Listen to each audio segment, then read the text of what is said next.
نحمده ونستعينه ونستغفره ونؤمن به ونتوكل عليه ونعوذ بالله من شرور انفسنا ومن سيئات اعمالنا من يهده الله فلا مضل له ومن يضلل فلا هادي له ونشهد أن لا إله إلا الله وحده لا شريك له ونشهد أن سيدنا ومولانا محمدا عبده ورسوله أما بعد أعوذ بالله من الشيطان الرجيم بسم الله الرحمن الرحيم قد أفلح من تزكى وذكر اسم ربه فصلى أعوذ بالله صدق الله مولانا العظيم وصدق رسوله النبي الكريم ونحن على ما قال من الشاهدين والشاكرين والحمد لله رب العالمين. ما قال الله تبارك وتعالى في عظمة شان حبيبه إن الله وملائكته يصلون على النبي يا أيها الذين آمنوا صلوا عليه وسلموا تسليما.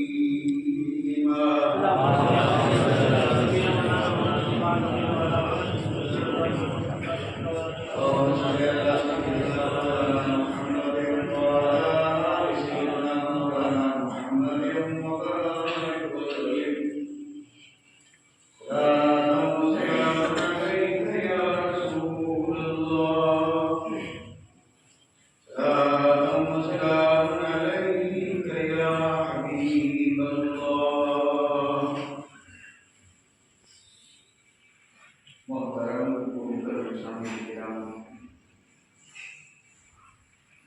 خطبہ رسول کے بعد قرآن مجید اور قرآن حکیم کی مبارک اور مقدس آیت کریمہ آپ حضرات میں تلاوت کرنے کا شرف حاصل کیا.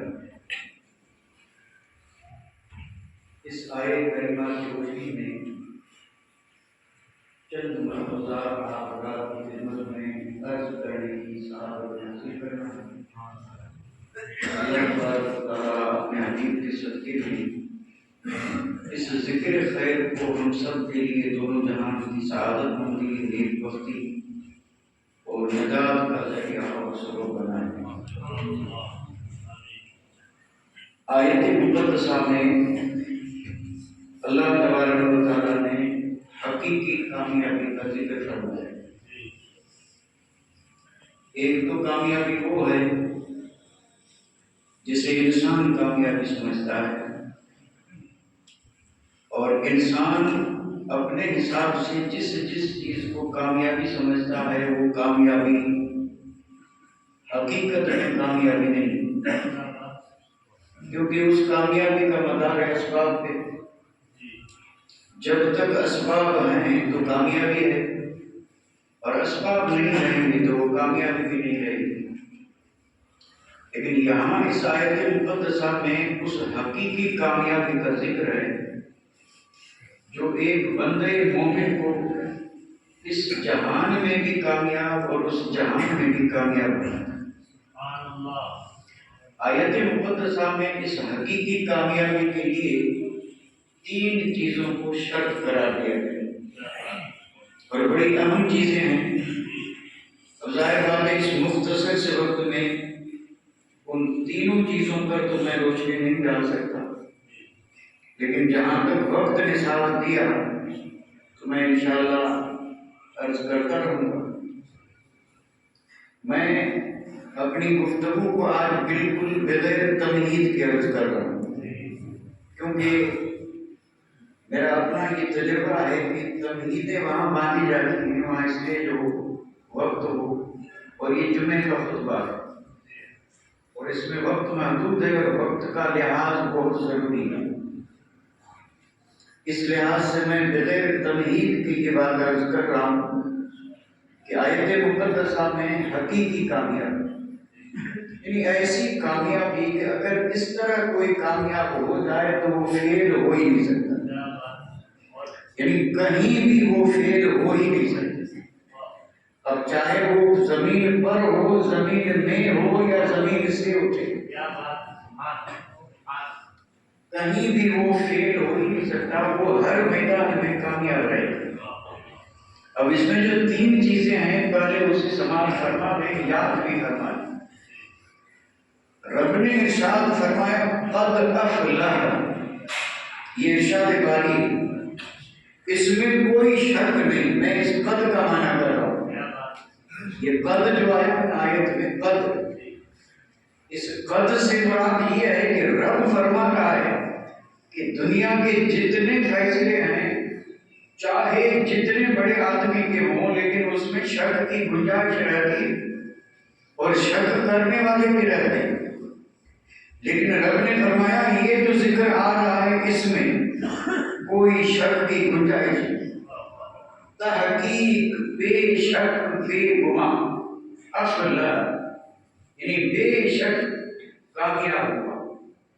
اور کون کامیاب ہوا؟ قرآن مجید میں بشارت دے دی، خوشخبری دے دی، قد افلح، بے شک کامیاب ہوا، لیکن ہوا کون؟ جو بادشاہ بنا۔ ہم تو یہی سمجھتے ہیں کامیاب ہوا کون؟ جو ارب پتی کھرب پتی بنا۔ اب آپ اس طرح اگر ذکر کرتے جائیں تو آج کل کی کامیابیاں تو ایسی لوگوں نے بنا لی ہیں کہ اس کا ذکر ختم ہی نہیں ہوگا۔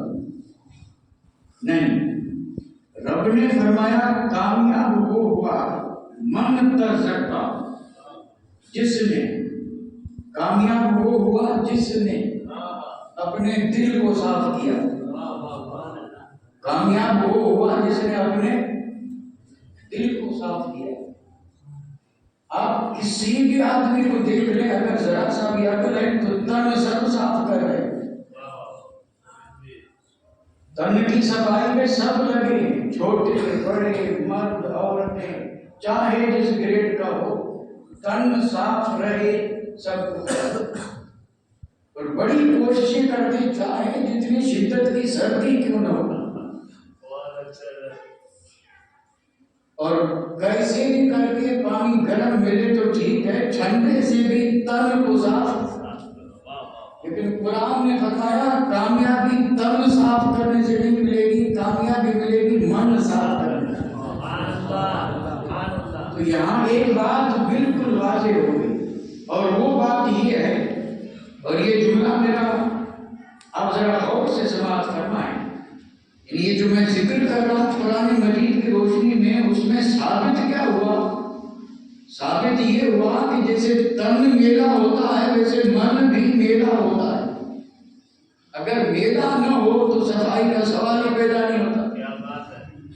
اس صفائی تو وہیں کی جائے گی یا کوئی چیز میری ہو، اور اگر میری نہ ہو تو پھر صفائی کرے گا، کچھ کرنے کی ضرورت ہی نہیں۔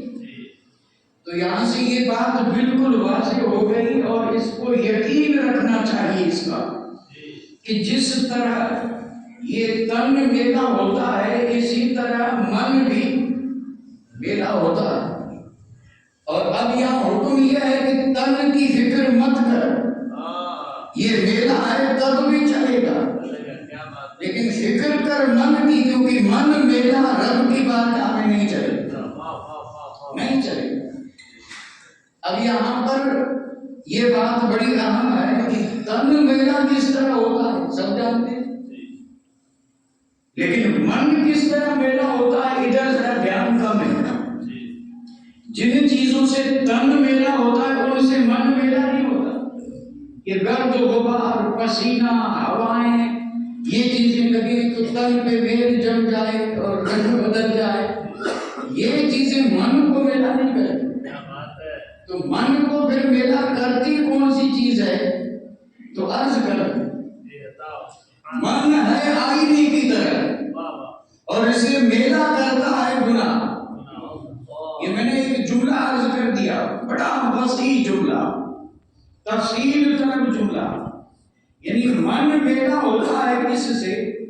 تو اس کی ذرا وضاحت بھی کرتا چلو۔ اگر کسی آدمی کا عقیدہ بگڑ گیا، عقیدہ بگڑا، تن میلا نہیں ہوگا، عقیدہ بگڑتے ہی من میلا ہو گیا۔ عقیدہ سمجھ رہے ہیں؟ اللہ ایک ہے، وحدہ لا شریک ہے، ذات میں صفات میں اس کا کوئی شریک نہیں، کوئی ثانی نہیں۔ اب اگر کوئی اس میں گڑبڑ کرے اور اللہ کی ذات اور صفات میں کسی کو شریک ٹھہرا تو تن تو اجڑا رہے گا لیکن من میلا ہو گیا۔ اسی طرح جتنے بھی اللہ کے محبوب بندے ہیں، انبیاء علیہ السلام سے لے کے صلحاء تک، اولیاء تک، یعنی نبی، اصحاب، اہل بیت، اولیاء، جتنے بھی رب کے نیک بندے ہیں، ان کی شان میں ذرا سی بھی گستاخی کرنا، اس سے تن میلا نہیں ہوگا، من میلا ہوگا، من میلا ہوگا۔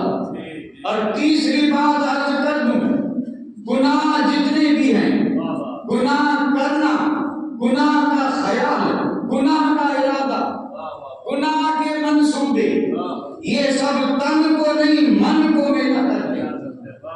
جتنی بھی برائیاں ہیں، بڑی بڑی برائیاں، بڑی بڑی تباہ کن برائیاں، حسد سے من میلا ہوتا ہے، بغض سے من میلا ہوتا ہے، عداوت سے من میلا ہوتا ہے، کسی سے ہمدردی نہ کرنا اور بدخواہی کرنا من میلا ہوتا ہے۔ یہ ساری وہ گندگیاں ہیں کہ جو اس من کو میلا کرتی ہیں۔ قرآن نے فرمایا اگر کامیاب ہونا ہے تو اس من سے یہ جتنی بھی ناپاکیاں ہیں انہیں دور کر من صاف کر۔ من تزکا، کامیاب وہی ہوا جس نے من کو صاف کیا۔ پہلی چیز تو ہے یہ کہ مومن پر ضروری ہے کہ من کو میل لگنے نہ دے، یہ اس پر ضروری ہے، یہ اس کا فریضہ ہے، یہ اس کے لیے لازمی امر ہے کہ خیال رکھے کہ کسی بھی صورت میں آئینے کی طرح روشن میرا من جو ہے اس پہ کوئی دھبا نہ لگے، وہ میلا نہ ہو۔ اور اگر غفلت سے انسان غافل ہے، غفلت سے اگر کوئی دھبا اور میل لگ جائے تو اس سے غفلت نہ برتے، لگتے ہی کوشش کرے کہ صاف ہو جائے، صاف ہو جائے۔ اور شریعت متحدہ بڑی آسان ہے، ایسا نہیں کہ اس کا کوئی علاج نہیں، میل کو پانی صابن سے دھو کے صاف کریں تو صاف ہو جائے۔ اسی طرح شریعت نے بتایا ہے کہ اگر غفلت کی وجہ سے کسی بندے کا من میلا ہو جائے تو اس من کو میلا صاف کرنے کے لیے رب نے آنسو دیے ہیں، آنکھ سے رب کے خوف میں بہائے آنسو، اور ان آنسوؤں کے ساتھ استعمال کرے توبہ کا صابن۔ دو چیزیں دی ہیں بڑی آسان ہیں، یعنی سچی توبہ کرے اور رب کے خوف سے آنسو بہائے، ادھر آنسو بہتے رہیں گے اور من دھلتا رہے گا، من صاف ہوتا رہے گا۔ بڑا آسان نسخہ دیا ہے اللہ نے اپنے حبیب کے صدقے۔ اللہ توفیق دے کہ ذرا زندگی کا کوئی بھروسہ نہیں، پل بھر کی خبر نہیں، اسی وقت ابھی ابھی آنسو بہا کے سچی توبہ کریں، اگر برسوں کا من میلا کیوں نہ ہو، لیکن کرم مصطفیٰ کا ہے کہ پل بھر میں یہ سارے کے سارے میل دھل جائیں گے اور یہ آئینے کی طرح دل پھر روشن ہو جائے گا۔ سبحان اللہ، سبحان اللہ۔ من تزکا، جس نے دل کو کیا کیا؟ صاف کیا۔ اور دل میلا ہوتا ہے ذرا سی بات سے بھی ہو جاتا ہے۔ صاحب سے، اور صاف بھی ہو جاتا ہے تو ذرا سی بات.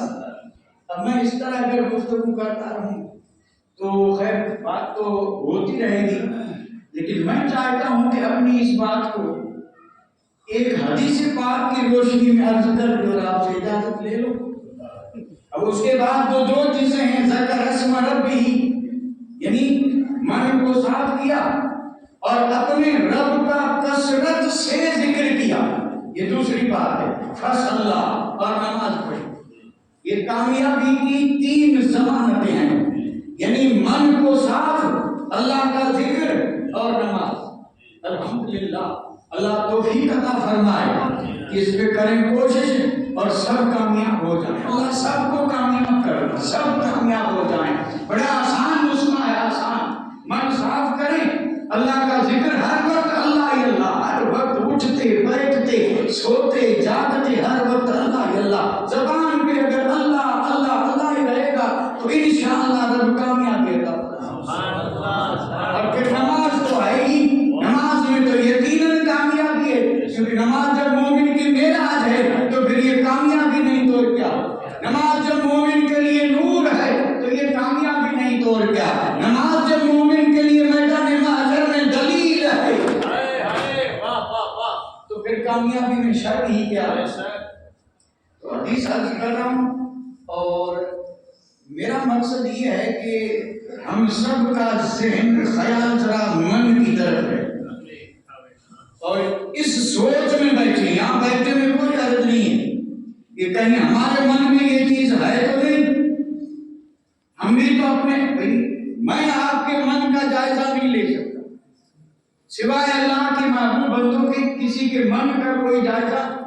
لیکن ہر آدمی اپنے من کا جائزہ کہ میرے من میں کیا ہے.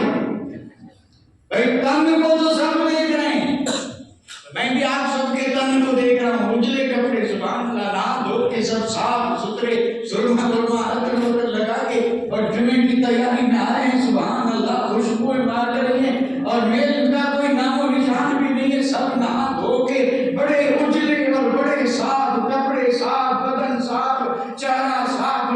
یہ میل کا کوئی نام نشان نہیں، کیونکہ جمعہ ہے. سبحان اللہ، تیاری سے آئے ہیں. یہ تو میں بھی دیکھ رہا ہوں، ہم ایک دوسرے کو سب دیکھ رہے ہیں، لیکن من میں نہ آپ کو یہ خبر ہے کہ میرا من کیا، اور مجھے یہ خبر ہے کہ آپ کے من میں کیا ہے. میں دیکھ سکتا ہوں، آپ دیکھ سکتے ہیں کہ باتیں تو ہو رہی ہیں، لیکن کبھی آنکھ بند کر کے تن کو تو بہت دیکھتے ہیں اور آئینے میں پورا دیکھتے ہیں. تن کو آئینے میں پورا دیکھتے ہیں، یعنی پیر سے لے کے سر تک تن جچ رہا ہے کہ نہیں. تو کبھی ذرا آنکھ بند کر کے تھوڑی دیر کے لیے من بھی تو دیکھ لیں کہ من میں کیا ہے. رب من دیکھتا ہے، تن نہیں. یا جیسے رب تن نہیں، رب من دیکھتا ہے.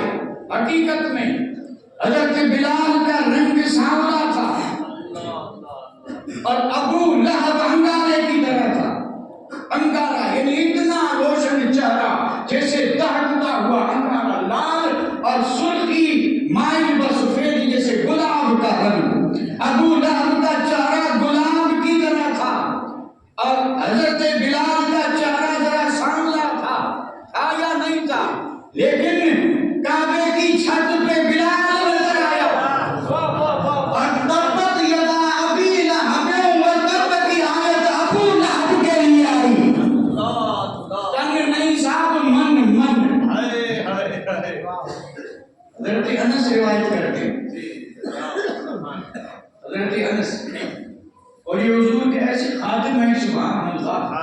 ان کی والدہ نے بچپن ہی میں حضور کے حوالے کر دیا کہ آپ کی خدمت کرے گا. ان کی سیرت بھی عجیب و غریب ہے. کتنے نوازے ہوئے، کتنے نوازے ہوئے. ہم اندازہ بھی آپ ارشاد فرماتے ہیں، اور بڑی مشہور حدیث ہے، میں ہرگز یہ گمان بھی نہیں کر سکتا کہ آپ نہیں جانتے. حقیقت میں آپ لوگوں کے سامنے میں جب بھی آتا ہوں تو مجھے یہ خیال گزرتا ہے کہ میں بیان کیا کروں، یہ تو سب سن چکے ہیں. ہمیشہ میں اس کا ذکر کیا کرتا ہوں، اور ہے بھی حقیقت اس میں کوئی یعنی آپ آپ کے روبرو میں آپ کی تعریف نہیں کر رہا ہوں، بلکہ آپ جتنا سنتے ہیں کوئی نہیں سنتا، سنا ہوگا۔ اب حضرت انس کی روایت یوں ہے، میں پوری روایت تفصیل سے تو عرض نہیں کروں گا، وہ روایت یوں ہے کہ صحابہ بیٹھے تھے اور حضور نے فرمایا جنتی دیکھنا ہو تو دروازے پہ دیکھو، جو آ رہا ہے وہ جنتی آ گئی نہیں یاد، دیکھو کئی چارے پھر اٹھے، سبحان اللہ۔ حضور نے فرمایا جنتی دیکھنا ہو تو مسجد کے دروازے کی طرف دیکھو، ابھی جو اندر آئے گا وہ اللہ اکبر۔ دیکھیں حضور کی شان تو دیکھ، بھئی کون جنتی ہے، اگر حضور نے جانتے تو ویسے بتا دیتے، جنت وہی حضور کی کرنی سی۔ تو صحابہ نے دیکھا کہ ایک بزرگ آئے، وضو کر کے آئے تھے، پانی ٹپک رہا تھا اور اپنی جوتیاں ہاتھ میں تھی، اور آئے نماز میں مسجد میں، جو کچھ ذکر فکر کیا اور چلے گئے۔ اور صحابہ نے بڑے غور سے اس کو دیکھا، جنتی۔ دوسرے دن وہی محفل سجی اور حضور نے پھر اعلان کیا کہ جنتی دیکھنا ہو تو آ رہا ہے، اور دوسرے دن بھی وہی، تیسرے دن بھی وہی، تیسرے دن بھی، اور حدیث میں جو ہے کئی بار ایسا ہو، کئی بار۔ اب اندازہ فرمائیں، حضرت انس فرماتے ہیں مجھے شوق پیدا ہوا کہ دیکھو یہ کرتا کیا ہے، یہ کوئی ایسی بندگی عبادت کرتا ہوگا کہ زندگی ہی میں حضور نے جنتی بنا دی۔ فرماتے میں چلا گیا، مہمان بن گیا، اور میں نے کہا کہ اے امیر کریم میں آپ کا مہمان ہوں، مجھے آپ کے ساتھ رکھیں۔ انہوں نے کہا ٹھیک ہے رہو۔ پھر آپ جانتے رہے، ایک رات، دو، تین، اب صرف جائزہ لے رہے ہیں کہ یہ جنتی بنا ہے تو عمل کیا کرتا ہے، کیونکہ عمل سے یعنی جنت ملتی ہے، عمل بہت اچھی بڑی چیز ہے۔ اب یہ جائزہ لینے آئے تھے کہ عمل کیا، تو انہوں نے دیکھا کہ دیگر صحابہ جو عوام صحابہ جو عمل کرتے تھے وہی کر رہا، کوئی خاص عمل نہیں، نہ پوری رات جاگنا، نہ کوئی ایسا عمل کہ جو دیگر صحابہ سے الگ عمل وہی کر رہا ہے۔ دن بھر اپنے کھیت میں کام کرنا، اونٹوں کو چارہ ڈالنا، 5 وقتہ نماز پڑھنا، قرآن کی تلاوت کرنا، تہجد پڑھنا، یہ تو سارے صحابہ کرتے تھے۔ اب یہ 3 دن رات جاگتا رہا، رات کو سوتا نہیں تھا کہ دیکھو رات کو یہ اٹھ کر کے کرتا کیا، اور یہ تو بزرگ عشاء پڑھ کے سو جاتے اور تہجد کے وقت اٹھتے۔ اب 3 دن انہوں نے جائزہ لیا، پھر کہا اجازت، تو انہوں نے کہا بھائی اجازت تو دے رہا ہوں، کہا ہے کیوں تھے، مقصد کیا تھا، تو انہوں نے پورا مقصد بتا دیا کہ میں آیا تھا اس غرض سے کہ حضور نے 3 دن فرمایا کہ یہ جنتی، یہ جنتی، یہ جنتی، میں صرف یہ دیکھنے آیا تھا کہ آپ عمل کون سا کرتے ہیں۔ تو فرمایا دیکھ لیا، ہاں بڑی اچھی طرح دیکھ لیا، اور تو باقی سب ٹھیک ہے۔ 2 چیزیں مجھے نظر آئی جو مجھے بڑی پسند آئی کہ آپ بالکل پابندی سے جماعت کے ساتھ نماز پڑھتے ہیں، بڑی اچھی چیز، سبحان اللہ، ہونی بھی چاہیے۔ ایک بات تو مجھے یہ نظر آئی کہ بہت اچھی چیز ہے، اور دوسری بات مجھے یہ نظر آئی کہ رات میں جب بھی آپ کی آنکھ کھلی، کروٹ بدلی، آنکھ کھلتے ہی آپ کی زبان پہ آیا اللہ اکبر، اللہ اکبر، یعنی ادھر آنکھ کھلی اور آپ کی زبان پہ، تو فرمایا صرف یہی 2 چیزیں نظر آئی، باقی تو سب برابر ہے معاملہ۔ تو اس نے کیا ارشاد فرمایا، فرمایا یہ تو وہ ہے جو تو نے دیکھا، ایک چیز اور ہے جو تو دیکھ نہیں سکتا۔ اب حضرت انس کا شوق بڑا کہ وہ تیسری چیز ہے کیا کہ جسے میں نہیں دیکھ سکتا، اور یہ بزرگ خود فرما رہے ہیں کہ میرے اندر وہ چیز ہے جس کی وجہ سے حضور نے مجھے جنت کی بشارت دی۔ تب عرض کرنے لگے کہ آپ ذرا مجھے وضاحت سے بتا دیں کہ وہ تیسری چیز ہے کیا۔ اب آپ کو بھی ذرا سا شوق تو ہوگا کہ وہ ہے کیا، باقی تو سب برابر ہے، جماعت سے نماز پڑھنا، تلاوت کرنا، یہ تو ہر مومن کرتا ہے، اور صحابہ تو بڑے شوق سے کرتے تھے، اور اس میں صحابہ تو کچھ ایسے بھی تو اس سے بھی زیادہ کرتے تھے، رات بھر نہیں سوتے تھے، وہ بھی تو تھے۔ لیکن یہاں معاملہ یہ ہے کہ یہ صحابی دن بھر اپنے کھیت کا کام، اونٹوں کو چارہ دینا، وقت پہ نماز پڑھنا، تلاوت اور یہ تو ہر مومن کر رہا، پھر کون سی بات تھی کہ حضور نے فرمایا جنتی؟ تو حضرت انس کا شوق بیدار ہوا کہ ذرا پوچھ کر کے دیکھوں کہ اے چچا جان وہ تیسری چیز ہے کیا؟ اب تیسری چیز کیا تھی؟ کون سی چیز تھی؟ آپ سے اگر میں ایک ایک سے پوچھوں نا تو جنہیں معلوم ہوگا وہ تو بتا دیں گے، اور جنہیں معلوم نہیں وہ ایک اپنا خیال ظاہر کریں گے، اپنا خیال ظاہر کریں گے، صدقہ خیرات یہ وہ ہمدردی مسکینوں یتیموں پہ لٹانا، کئی ایک نیکیاں ہیں جو آدمی کو جنتی بناتی ہے، تو خیال ادھر جائے گا۔ لیکن اس بزرگ نے کہا قسم رب کی، اب تیسری چیز سنیں، کہا قسم رب کی، جس دن سے میں نے کلمہ پڑھا اور جس دن سے میں مسلمان بنا، اس دن سے لے کے آج تک حضور کی جتنی بھی امت اور جتنے بھی مسلمان ہیں ان کے لیے میرے دل میں نہ حسد نہ بغض نہ کینہ نہ عداوت، ان کے لیے میرے دل میں اگر ہے تو خیر خواہی ہے۔ نہیں، آپ نے پھر ذرا الجھ گئے، غور نہیں کیا، یعنی یہ جنتی بنے سبب کیا بنا کہ کسی بھی مومن کے لیے میرے دل میں کوئی برا خیال نہیں۔ اللہ اکبر، آپ اندازہ فرمائیں کسی بھی مومن کے لیے میرے دل میں بدخواہی نہیں۔ میں بھی سمجھ رہا ہوں کہ سب بدخواہی بھی نہیں سمجھ پائیں گے کہ بدخواہی کس کے، بدخواہی کا معنی ہوتا ہے کسی کے لیے برا چاہنا، مومن کے لیے برا چاہنا۔ اب یہ حسد ہے، بغض ہے، کینہ ہے، اگر کوئی اپنے مومن بھائی کے لیے دل میں یہ رکھتا ہے تو یہ دل میلا ہے اور یہ کامیاب ہو ہی نہیں سکتا۔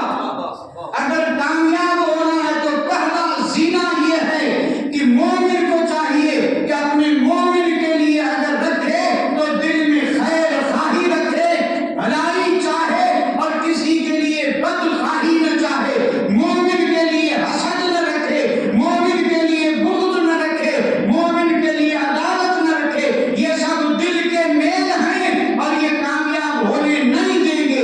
اگر کامیاب ہونا ہے تو ان چیزوں کو دل سے نکال دیں، اور اس نکالنے سے دل ہوگا مزکا،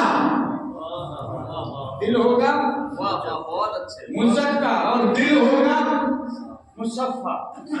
2 منٹ کی بات اور عرض کروں، 2 منٹ میں تو کوئی حرج نہیں ہے، اگر 5 منٹ میں کہتا تو ہو سکتا حرج ہو جاتا، 2 منٹ، صرف 2۔ حضرت عیسیٰ علیہ نبینا علیہ السلام تشریف لے جا رہے ہیں، کہیں کسی کونے میں ایک شرابی جو نعوذ باللہ شراب پی رہا تھا، حضرت عیسیٰ کے چہرے پہ نظر پڑی، جسم پہ لرزا، اور شراب کی بوتل ہاتھ سے گر گئی۔ اتنا شرمندہ ہوا، اتنا شرمندہ ہوا کہ اللہ اکبر، مجھے شراب پیتے اللہ کے نبی نے دیکھ لیا۔ اسی شرمندگی میں، یہی شرمندگی توبہ ہے، اسی کا نام توبہ ہے۔ شرمندہ ہوا، وہیں گردن جھک گئی اور وہیں بیٹھے بیٹھے رب سے عہد کر لیا کہ مولا آج سے توبہ، آج سے۔ حضرت عیسیٰ کے پیچھے آ رہے تھے آپ کے صحابی، حضرت عیسیٰ کے صحابی، اور صحابی کا تو مقام کتنا بلند ہے۔ اچانک اس صحابی کی اس پہ نظر گئی تھی، اور نظر جاتے ہی اس کے دل میں خیال پیدا ہوا اور نفرت سے اس کو دیکھا کہ یہ کتنا کمینہ ہے جو شراب پی رہا ہے، اور اسے نبی نے دیکھ لیا۔ حالانکہ وہ مومن، اس نے توبہ کر لی تھی، اور اس کے دل میں اس کے لیے صرف اتنا خیال آیا کہ یہ خراب ہے، یہ، اور یہ سمجھا کہ میں تو اچھا ہوں، میں، اور یہ، اور تھا بھی خراب کہ نہیں تھا خراب۔ لیکن آپ اندازہ فرمائیں، حقیقت میں کسی مومن کے لیے دل میں ذرا سا بھی اگر برا خیال ہے، نتیجہ کیا نکلتا ہے؟ اس کے دل میں صحابی ہے حضرت عیسیٰ کا، خیال ہی آیا کہ میں بھلا وہ برا، اور آگے بڑھے تو رب کی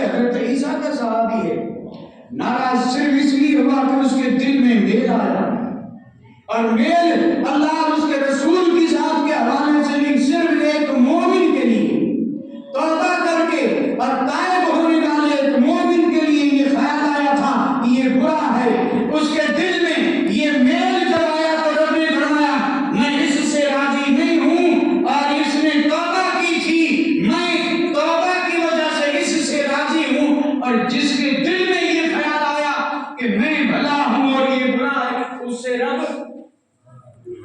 تو آپ اندازہ فرمائیں کہ آیت مقدسہ سے یہ پیغام ملا، اللہ تعالیٰ ہمیں اسے یاد رکھنے اور اس پر غور کرنے کی توفیق دے۔ قد افلح من تزکا، کامیاب وہی ہوا جس نے اپنے من کو کیا کیا، صاف کیا۔ اللہ ہم سب کو اپنے من کی طرف دیکھنے اور من کو صاف کرنے کی رب اپنے فضل سے توفیق عطا فرمائے، اور پھر اللہ یہ بھی توفیق دے کہ ذرا ایک قدم آگے بڑھ کر کے ذکر اسم رب ہی پہ عمل کریں، اور اس میں بھی